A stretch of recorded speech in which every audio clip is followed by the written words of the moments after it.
Hello. I am Norio Nakata from the Division of Artificial Intelligence in Medicine at the GK University School of Medicine. In this video, I'll be talking about the inductive and deductive approaches in science and how they've led to two types of AI, inductive AI and deductive AI. The scientific thought process is a systematic process for solving problems based on observation and data. This process involves the steps of observation, hypothesis formulation, experimentation, data analysis, and conclusion drawing, all in pursuit of objective and reproducible results. The modern European scientific body of thought includes the inductive and deductive approaches. Francis Bacon, an English philosopher of the 16th and 17th centuries, advocated the inductive method, which seeks universal laws based on individual empirical facts obtained from experiments and observations. In other words, 1. Find a pattern, 2. Formulate a hypothesis, 3. Prove the hypothesis by experiment. This method is called inductive method. In contrast, the 17th century French philosopher and mathematician René Descartes proposed the deductive method. Deduction is the process of applying basic axioms, universal facts, and laws to the facts at hand and deriving predicted facts from them. For example, the three-stage argument originated in ancient Greece. The idea that man dies, Socrates is a man, and therefore Socrates dies, is representative of the deductive method.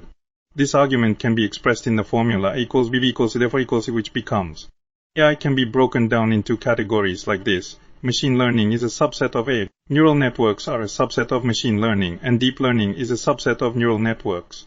In other words, AI, machine learning, neural networks, and deep learning are nested within each other like layers. The history of artificial intelligence from the 1950s to today has seen four major booms, with AI winters. In between, when the hype died down, the first boom happened in the 1960s, known as the era of good old-fashioned AI.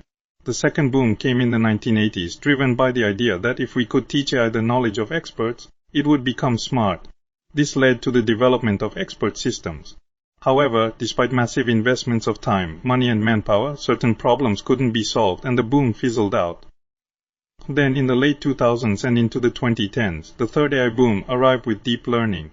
This breakthrough allowed AI to advance significantly in areas like image recognition, and for the first time, I was able to defeat the world champion in Go. Personally, I don't think there was an AI winter after this third boom.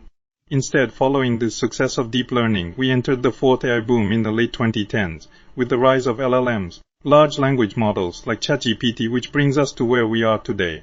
Deductive AI makes decisions based on rules set by humans, and it's easy to explain why it reaches a certain outcome. This type of AI, known as rule-based AI, was a big part of the second AI boom in the 1980s, often referred to as expert systems. The idea was that if we could teach AI the knowledge of experts, the AI could operate at an expert level. However, these systems lack basic common sense, so while they had specialized knowledge, they couldn't handle everyday reasoning. By the end of the 1980s, this limitation couldn't be solved, and the second AI boom came to an end, leading to another AI winter. Inductive AI works by extracting common rules from large amounts of data to make decisions, and it's been the driving force behind the recent AI boom. However, it can be hard to explain why it reaches certain results. Inductive reasoning is used in machine learning AI, where patterns and rules are drawn from lots of data to make predictions or decisions. One popular technique for this is deep learning, which has greatly improved the accuracy of image recognition. A standard image database used to train these systems is called ImageNet, which is like a giant encyclopedia for AI. This slide shows some photos of a bird called a zebra finch from the ImageNet database. The challenge with inductive reasoning is that, while it can recognize rules and patterns, the knowledge remains implicit. It doesn't turn into clear, formal rules. This means it's not explainable AI, making it harder to understand or explain why certain decisions were made. Emerging deductive and inductive reasoning. With LLMs acquiring language capabilities, they can now explain their output to some extent. Also, with the advent of multimodal LLMs, which can understand images to a certain degree, we can now integrate image recognition results from deep learning, which was previously inductive AI, into LLMs.